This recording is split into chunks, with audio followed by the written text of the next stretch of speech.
તો કચ્છ જિલ્લામાં 8 મહિનામાં 38 હત્યા, પોલીસની ધાકના ધજાગરા। કચ્છ જિલ્લામાં કાયદો વ્યવસ્થાની પરિસ્થિતિના ધજાગરા ઉડતી એક પછી એક ઘટનાઓ બની રહી છે, જે એક ચિંતાજનક બાબત કહી શકાય તેમ છે। એક તરફ પશ્ચિમ કચ્છમાં લાંબા સમયથી એસપીની જગ્યા ખાલી છે, ત્યાં બીજી તરફ ગુનેગાર તત્વો બેકઓફ બન્યા છે। તે એક હકીકત છે કે 8 મહિનામાં જિલ્લામાં 38 હત્યાઓ બનવા પામી છે। દરરોજ મારામારી, હત્યા જેવા કિસ્સા પ્રકાશમાં સામે આવી રહ્યા છે। ક્યાંક ને ક્યાંક પોલીસની ધાક હવે રહી નથી તે સાબિત કરે છે। ગુનેગાર તત્વો જાહેરમાં જે રીતે હત્યાઓ કરી રહ્યા છે તે બાબત ખૂબ જ ગંભીર કહી શકાય।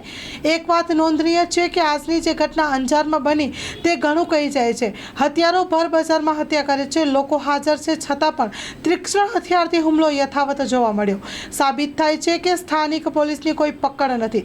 વર્ષો પૂર્વે જ્યારે કોઈ પણ વિસ્તારમાં આવી કોઈ ઘટના બનતી ત્યારે જવાબદાર પોલીસ અધિકારીની સજા રૂપે બદલી કરી દેવામાં આવતી હતી, પણ હાલ કોઈ કડક કામગીરી દેખાતી નથી। હાલમાં જોવા જઈએ તો અંજાર શહેરમાં હત્યાનો બનાવ ટોક ઓફ ધ ટાઉન બની જવા પામ્યો છે। પશ્ચિમ કચ્છની જો વાત કરીએ તો જાન્યુઆરી 20 ઓગસ્ટથી હત્યાની 17 જેટલી ઘટનાઓ બની ચૂકી છે। છેલ્લા 3 દિવસમાં માધાપરમાં ભાઈના હાથે ભાઈની હત્યા, ભુજમાં મિત્રોએ કરી હત્યા જેવી ઘટના પશ્ચિમમાં બની છે, જ્યારે 2 દિવસના પૂર્વે કચ્છના વરસામેડીમાં બુકાની ધારી દ્વારા આધેડ તેમજ આજે અંજારમાં યુવાનની હત્યા નિપજાવવાની ઘટના બની ચૂકી છે, જે ગંભીર કહી શકાય છે। ત્યારે કચ્છમાં વારંવાર ઘટનાઓ બનવાનો સિલસિલો યથાવત રહ્યો।